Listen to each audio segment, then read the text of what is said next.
take people out in the countryside here and lead them the amounts about again. So Douglas? No, it's an excellent question. I think it's partly to do with education, is that people go and they don't come back. And I think they need a reason to come back, and if the town was flourishing, they would come back because there would be jobs here. And just one small thought, Reed and Taylor is a site that is lying empty, very sadly. I just wonder if something could be done with a site like that, maybe like an educational campus or something like that, that would allow people to finish their education or draw people here, young people, that kind of thing, for jobs. David?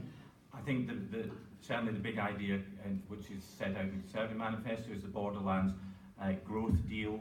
Those deals elsewhere in Scotland and other parts of the UK have led to making skills and employability a real focus, and improving skills, improving economic growth and improving infrastructure. And what that recognises is that Carlisle is the centre of the economy of the south of Scotland, and that we need to work cross-border to create that area of economic growth, to create jobs. Are currently having job cuts just now. The university in Carlisle is struggling, and it's going to affect Lanham massively. But doesn't that demonstrate the fact that we are actually in the same economic area, and we need to work together? Massively. Joan? Well, the lady makes a really How would you persuade Lewis to stay here? What would you do to give them the prospect of a job? The lady makes a really important point about universities. I mean, like, I chaired the European Committee of the Scottish Parliament, and universities have been extremely concerned about Brexit and do not feel that their needs are being prioritised by the UK government. They feel they're being completely sidelined. And universities drive economic growth in cities, and if you want a regional deal, a university is at the centre of that. So you raise a very important point. One of the things that the Scottish Government is doing is setting up a South of Scotland enterprise vehicle, modelled in the same way as a Highlands and Islands enterprise vehicle. So it doesn't just look at big companies and supporting big companies, it supports community development and economic development in smaller companies as well. So that's something that we're taking forward, which should be more appropriate for business in this area, and the kind of opportunities that Lewis is looking to be able to take advantage of as a young person living here. Lewis, we hope you come back to the Common Riding if you don't get a job here. You must do that every year, promise? Exactly. Right, final question to our panellists, and it's quite a good one. Someone's put in, tell me just why I should vote for you. Okay, so here's your chance. Would you like to start off, John? I'd like to have 1-2 minutes on this, yeah. One of the reasons why I'm involved in politics at all these days is because I've become increasingly dismayed at the way the division that I've seen emerge in politics in recent years and within society. And politics is taking us down really quite a different route, and a route that I think is regressive and actually quite dangerous.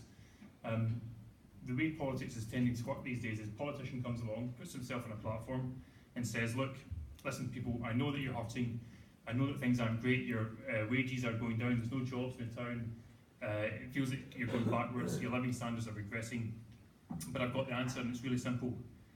There is a malign foreign presence amongst us, or trying to get amongst us, and all we have to do is eliminate this malign foreign thing, and that's the key. That's the key to making progress.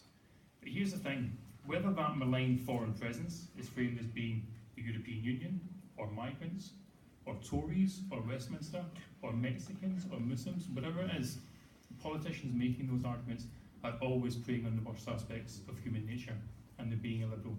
So one of the reasons I'm in politics is actually to stand up and say, look, we can have a more open, liberal approach. The Western liberal consensus still stands, let's maintain it. Let's look at people like Emmanuel Macron in France, who has stood up against the rise of new nationalism, and we don't have to go down this route of them versus us. So a kind of big picture thing there, but I think one of the reasons why you should vote for me is that we absolutely need people willing to stand up and say, we don't need this type of politics anymore. We can be united, tolerant, pluralist, better together. Douglas, what about you? Well, everything on the tolerance I like from what Joan said. Well, look, the reason you should vote for me is you know me, you know, and I have never shied away from hard work. And getting your sleeves rolled up and changing things here, as I've said to you tonight, is my only focus. It's the only thing I want to do. And I would never take front bench role. I would never take high office in my party. I just want to be a strong, hard-working constituency MP that would change things here, not just for Langholm, but for people across this region, because it's often, too often, overlooked. But the other thing I would say to you is, Joan's party and David's party, you know, they obsess. I get leaflets from them all the time, and they obsess about independence. Rubbish. No, they do. They do. They obsess about it constantly, and they want the whole election to be framed, Brian, Rubbish. through the prism of independence. And I'm afraid that's not on, because what it's really about this election, this is why you have to think very carefully about who you vote for. It's about the threat of hard Brexit, totally hard Brexit. And we're at a crossroads in this country now. And if we go the wrong way, we will plunge ourselves into an economic morass that will hit you in the pocket really hard for years and years to come. It'll hit your jobs, the economy, and the living standards. So the only thing you can do to stop that, because neither the Lib Dems nor the SNP can form a government at Westminster, is to vote Labour. That's the only alternative to the Conservatives. And if you vote Labour here, you also know that you're voting for a strong people's champion in me. Thank you. Joan, why should people vote for you? Well, Oh, not for you, but for you or for Mairi. Well, Yes, I think yes. you Why know, should they vote for the SNP the in this election? We're agreed that Brexit is going to be hugely damaging. It's going to be hugely damaging for rural communities like this. Independent research conducted for the Scottish Parliament showed that the hard Brexit that Theresa May is talking about is going to cost us about 80,000 jobs. Labour do not have a consistent position on this. Labour actually voted in favour of Article 50, so the points that Douglas are making I take with a huge pinch of salt. We need a strong voice fighting for Scotland Just a voice. in these Brexit negotiations. Nicola Sturgeon is a strong voice for Scotland, and certainly I think, you know, like whatever your political views, I think you must agree that Nicola Sturgeon is someone who will speak up for Scotland before Theresa May. In terms of flip-flopping, Mrs May has built this election around her personality, a strong and stable personality. We've now seen that she's very weak and wobbly. She's wobbled on her first budget. She wobbled on her own manifesto commitment in terms of the tax on dementia. She's not strong and stable, and I think she's a very, very the prospect of another Conservative government is very, very worrying. It's worrying if you are a young person looking for a future and looking for jobs. It's worrying if you're an old person wanting your pension protected. So a vote for the SNP is a vote for a very strong representation for Scotland at UK Parliament level. Our MPs in Scotland have spoken up for Scotland like never before. They've led on campaigns like pensions justice for older women. They've led on the campaigns against the Tory rape clause, and they've accredited themselves extremely well. So if you want a strong voice for Scotland, strong anti-austerity voice for Scotland in the UK Parliament that's consistent in its position in opposing Brexit, then you should vote SNP. David, what can the Conservatives offer Scotland? What can you offer? Nicola Sturgeon doesn't speak for Scotland, and that's the problem. Nicola Sturgeon speaks for the SNP and those who want another independence referendum. And today, in the SNP manifesto, there it is, having another independence referendum as soon as next autumn. If I am elected again as MP for this area, I will oppose that referendum. I don't want another independence referendum that would be divisive across Scotland and that would be disastrous for this area.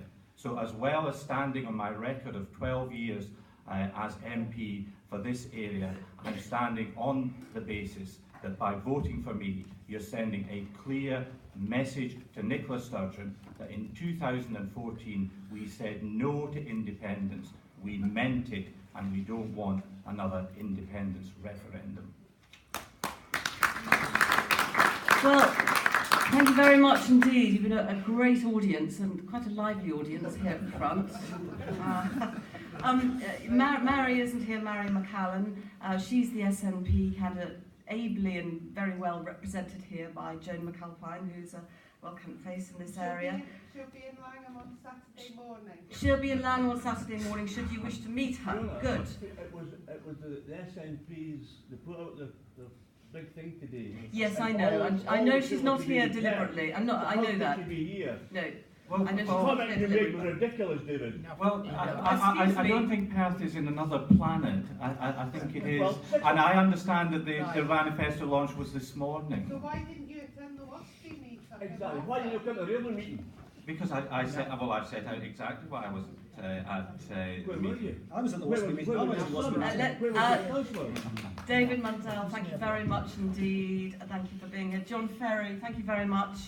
David Mundell, of course, for the Conservatives. John Ferry for the Scottish Liberal Democrats, and Douglas Beattie for Scottish Labour. You've all been great candidates here tonight, and may the best man or woman win on the day. Thank you very much indeed.